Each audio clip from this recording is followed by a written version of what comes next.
திரு நந்தகுமார், இன்று தாவேகா வழங்கிய உரையை ஆளுநர் வாசித்தது வாசிக்காமல் இருந்திருந்தால் இருப்பதை விட மிகப்பெரிய ஒரு சர்ச்சையாகவும் கேள்வியாகவும் மாற்றப்பட்டிருக்கிறது அரசியல் களத்தில்.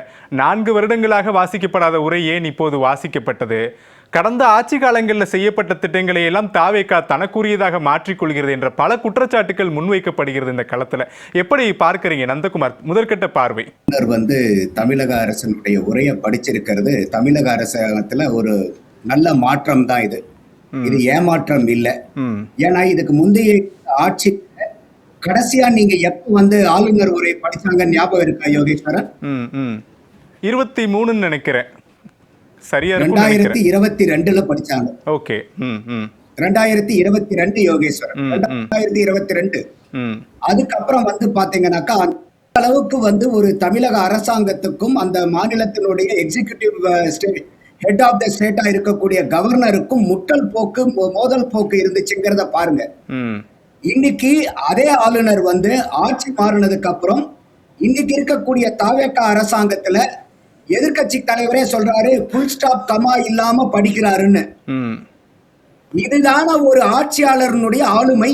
காப்பி பேஸ்ட் அறிக்கையின் கூட தான் எதிர்கட்சி தலைவர் சொல்றாரு. அப்படி காப்பி பேஸ்ட் அறிக்கையா இருக்கிற மாதிரி இருந்தா ஏன் சட்டமொழுங்கு பிரச்சனை இன்னைக்கு பேட்டி கொடுத்தாரு இல்லையா லீடர் ஆஃப் அப்போசிஷன் ஒரு மாசத்துல 175 போக்சோ வந்துருச்சு, 75 கொலைகள் நடந்துருச்சு, ஏதோ ஒரு பட்டியல் விட்டார்ல. அப்போ உங்களுடைய டாக்குமெண்டா இருந்தா உங்க டாக்குமெண்ட்டை நீங்க ஆட்சியில இருக்கும்போது ஒரு முதல் கவர்னர் படிக்கவே இல்லைங்களே. அப்போ நீங்க இன்னைக்கு என்ன நீங்க இன்னைக்கு தாவேகா அதை நிறைவேற்றிருக்காங்கல்ல. இன்னைக்கு மத்திய அரசாங்கத்துக்கும் மாநில அரசாங்கத்துக்கும் உண்டான உறவுங்கிறது வேற, தமிழக அரசாங்கத்துக்கும் ஆளுநருக்கும் உண்டான உறவுங்கிறது வேற, தாவேகாக்கும் பாரதிய ஜனதாக்கு உண்டான உறவுங்கிறது வேற. அப்ப இன்னைக்கு எதிர்கட்சிக்காரங்க இல்ல தாவேகாவை விமர்சனம் பண்றணும்னு நினைக்கிறவங்க இன்னைக்கு மத்திய அரசாங்கத்தினுடைய மாநில அரசாங்கத்தினுடைய உறவும் தாவேகாவினுடைய பாரதிய ஜனதாவினுடைய உறவும் ஒண்ணுன்னு நினைச்சு பேசுறாங்களோ அவங்களுடைய அறியாமையை நம்ம எப்படி பாக்குறது? அப்ப இன்னைக்கு ஒரு பாராட்டுறதுக்கு மனம் இல்ல. இன்னைக்கு அவங்கனால செய்ய முடியாததை இன்னைக்கு புது அரசாங்கம் செஞ்சுச்சேங்கிறத ஜீரணிக்க முடியல. அப்ப இப்ப கூட அக்னீஸ்வரன் அந்த மரபை பேசினாரு.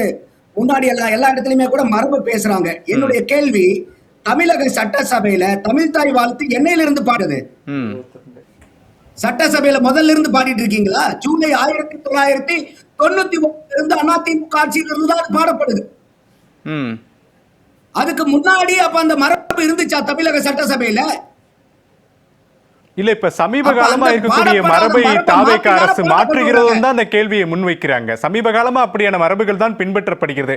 அந்த மரபை ஏன் தாவேகா அரசு மாற்ற வேண்டும்? இறுதியில பாட வேண்டிய தேசிய கீதம் ஏன் 2வதாக பாட வேண்டும்? ஏன் இதே சட்டமன்றத்தில் 2 முறை பாட வேண்டும் என்பதுதான் எதிர்கட்சிகளுடைய கேள்வியா இருக்கு. மாற்றத்துக்கு உட்பட்டதுதான் யோகேஸ்வரன். நான் அதனாலதான் கேட்டேன். 1991 தமிழக சட்டசபை பில்டிங்கை கட்டி முதல் தடவை தமிழக சட்டசபை அமர்வு வந்துச்சு.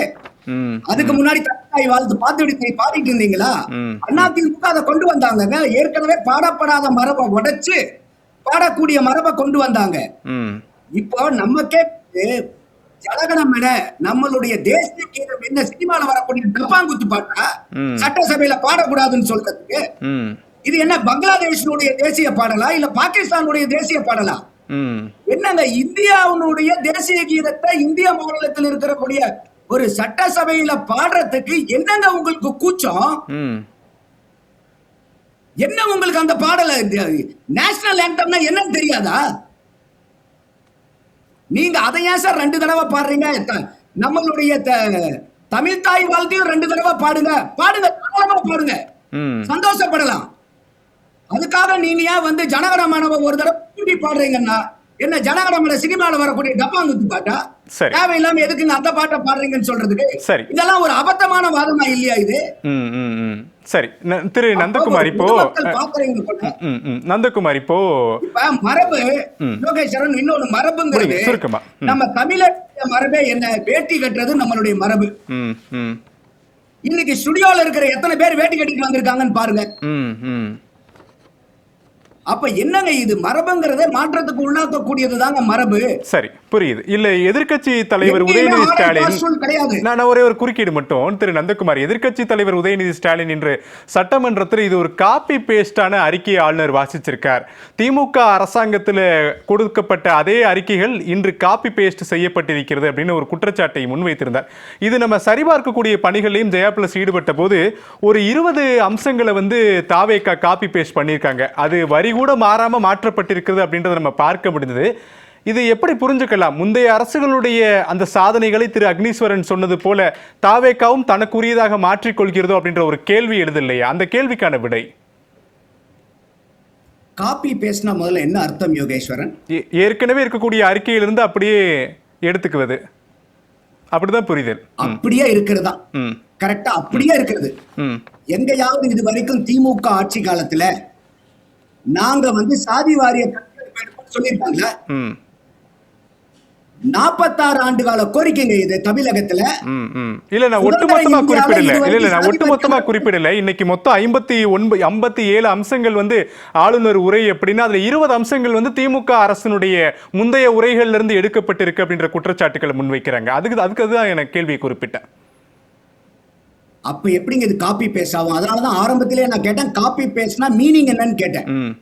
காப்பி பேஸ்ட்னா அப்படியே ஒரு லெட்டர் மாறாம, ஒரு புல் ஸ்டாப் மாறாம, கமா மாறாம அப்படியே தூக்கி ஒரு இடத்துல இருக்கிறத இன்னொரு இடத்துல போறதுக்கு பேர் தான் காப்பி பேஸ்ட்.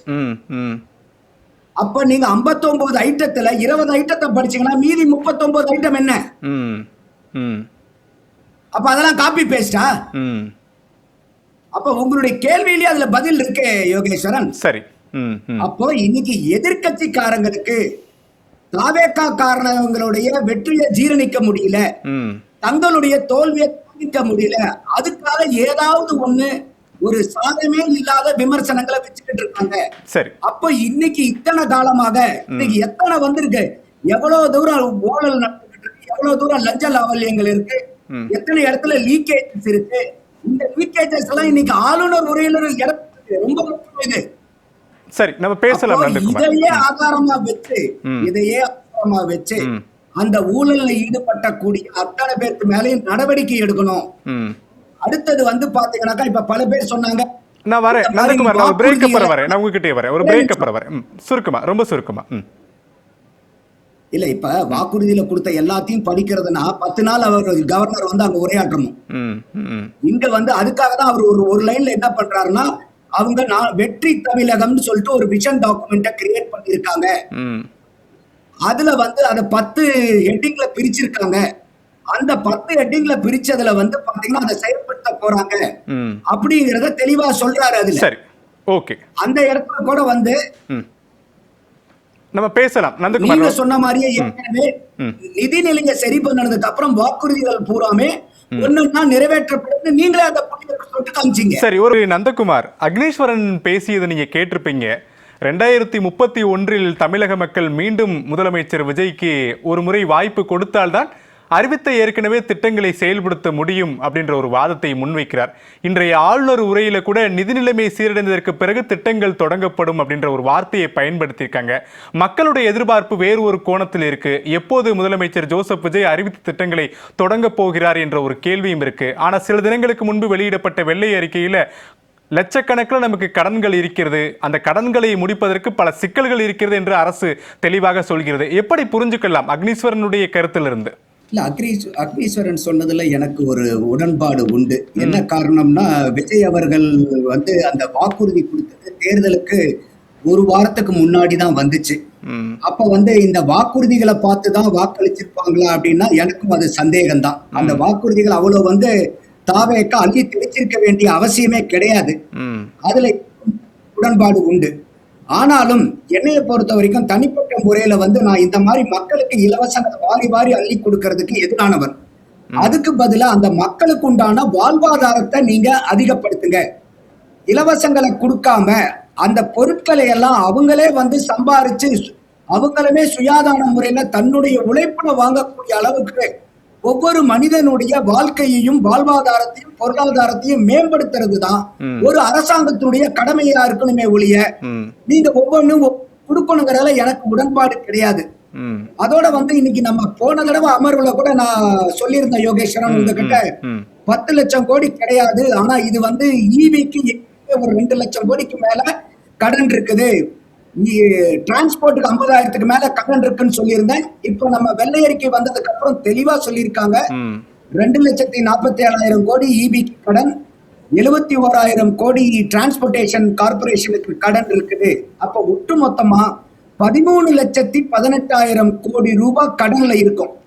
அப்போ இந்த கடன் வந்ததுக்கு காரணங்கள் என்னன்னு அவங்க வெள்ளை அறிக்கையில கொடுக்கும் போதே நிதி ஆதாரத்தை பெருக்காம கடனை வாங்கி வாங்கி இந்த இலவசங்களை கொடுத்ததாலதான் நம்ம இந்த அளவுக்கு இருக்கிறோம். அப்போ விஜய் அவர்கள் இன்னைக்கு எல்லாத்துலயும் மாற்றம் கொண்டு வரணும்னு நினைக்கக்கூடியவரு. அவர்கிட்ட இருந்து பொதுமக்கள் எதிர்பார்க்கறது என்னன்னா, ஊழல் இல்லாத ஆட்சி, லஞ்ச லாவல்யம் இல்லாத ஆட்சி, பெண்களுக்கும் குழந்தைகளுக்கும் உண்டான பாதுகாப்பு, சட்டம் ஒழுங்கு, எல்லாத்துக்கும் உண்டான வேலை வாய்ப்பு. இதுல அவர் போக்கஸ் பண்ணி இதுல பிரதானமான வளர்ச்சியை காமிக்கும் போது இந்த இலவசங்கள் எல்லாம் அவர் கொடுக்கலனா கூட மக்கள் பெரிய அளவுக்கு எடுத்துக்க மாட்டாங்க. என்ன காரணம்னா, இல்ல இந்த விஜய் தாவேகா தலைவராக அறிவித்த வாக்குறுதிகளை எதிர்பார்த்து வாக்களித்தவர்களும் ஏராளமா இருப்பாங்க இல்லையா?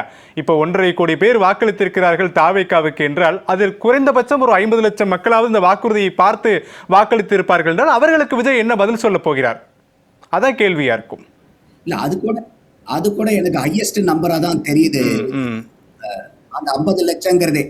பட் அதுல எனக்கு மாற்று கருத்து இல்ல. சரி, இது வந்து என்னுடைய தனிப்பட்ட கருத்து என்னன்னா, இப்ப இன்னைக்கு வந்து எந்த கட்சிக்குமே நீங்க கொடுத்த வாக்குறுதியை ஏன் 100% நிறைவேற்றலன்னு கேட்கிற தார்மீக உரிமை இன்னைக்கு எந்த கட்சிக்குமே கிடையாது. இப்ப தாவேகா இப்ப செய்யலனா கூட இப்ப திமுக ஆட்சி பண்ணிட்டு போனாங்க, கொடுத்த 100% வாக்குறுதிகளை நிறைவேற்றிட்டா போனாங்க இல்லையே. இல்ல. அப்போ இன்னைக்கு வந்து மக்கள்கிட்ட எடுத்து சொல்லி போட்டி போட்டுக்கிட்டு இலவசங்களை கொடுத்து இருக்கக்கூடிய 13 லட்சம் கடனை 20 லட்சம் 30 லட்சம் கடனா மாத்தக்கூடாது. அப்ப இன்னைக்கு மக்களுக்கு இப்ப அக்னீஸ்வரன் சொன்ன மாதிரி வேற யாரு சொன்னாலும் மக்கள் ஏத்துக்கக்கூடிய நிலைமையில இருப்பாங்களான்னு தெரியாது. ஆனா விஜய் அவர்கள் இந்த பிரச்சனையை எடுத்து சொன்னாங்கன்னா மக்கள் தெளிவா புரிஞ்சுப்பாங்க. அப்ப இன்னைக்கு இருக்கக்கூடிய ஆட்சியாளர்கள் அந்த பொறுப்பை உணர்ந்து மக்கள் கிட்ட எடுத்து சொல்லி மொத்தமா இல்லனா கூட எந்த அளவுக்கு போறவங்களுக்கு வந்து பாத்தீங்கன்னாக்கா 15,000 ரூபாய் அவங்க பேரண்ட்ஸ்க்கு டிராப் அவுட் ஸ்டாப் பண்றதுக்காக கொடுக்கறாங்க. நேரம் குறைவா இருக்கு நந்தகுமார், சுருக்கமா அதனுடைய நோக்கம் என்னன்னாக்கா இடைநிற்றலை தடுக்கிறதுக்கு. அப்ப அந்த 15,000 ரூபாயை கொடுக்காம அந்த குறிக்கோளான இடைநிற்றலை நிறுத்துறதுக்கு அரசாங்கம் என்னென்ன பண்ணணுமோ அதை பண்ணுனா எங்களுக்கு ஏங்க நீங்க 15,000 ரூபாய் வருஷத்துக்கு கொடுக்குறீங்களே பார்க்கலாம். அதெல்லாம் அரசாங்கம் செய்யறாங்க. சரி நந்தகுமார், நான் சுருக்கமா முடிச்சுக்கிறேன். இது ஒரே பாயிண்ட், ரொம்ப சுருக்கமா, நேரம் இல்ல. ஒரே ஒரு கருத்து. இப்ப இன்னைக்கு அவங்க சொன்ன இலவசங்க நிறைவேற்றுறதுக்கு உதாரணத்துக்கு ஒரு 1.5 லட்சம் கோடி வேணும்னு வச்சுக்கீங்களேன். இன்னைக்கு இருக்கக்கூடிய தமிழ்நாட்டுல இருக்கக்கூடிய டாஸ்மாக் போதை இல்லாத தமிழகம் சொல்றாங்க. அப்ப இந்த டாஸ்மாக் இழுத்து மூடுனா ஒரு 50,000 கோடி ரூபாய் தமிழகத்துக்கு நஷ்டம் வரும். ஆனா இத பெரிய அளவுக்கு மக்கள் வந்து வரவேற்று இதுனா என்னால மீதி இருக்கக்கூடிய 1.5 லட்சம் ரூபாய்க்கு என்னால இலவசத்தை கொடுக்க முடியும் சொன்னாங்கன்னா மக்கள் எல்லாமே இந்த தாவேகா அரசாங்கத்துக்கு ராயல் சல்யூட் வச்சு அதை ஏத்துப்பாங்க. பார்க்கலாம், பொறுத்து பார்க்கலாம். சரி, மாற்றா நீங்க என்ன கொண்டு வரலாம்னா நாம் தமிழர் கட்சியில அந்த கல்லு சொல்லி இருந்தாங்க, அந்த கல்லை நீங்க கொண்டு வந்தீங்கன்னா விவசாயிகளுடைய பொருளாதாரத்தை நீங்க மேம்படுத்த. சரி, தொடர்ந்து பார்க்கலாம் அரசு என்ன நடவடிக்கைகளை எடுக்க போகிறது என்று. நந்தகுமார், நம்ம பேசலாம்.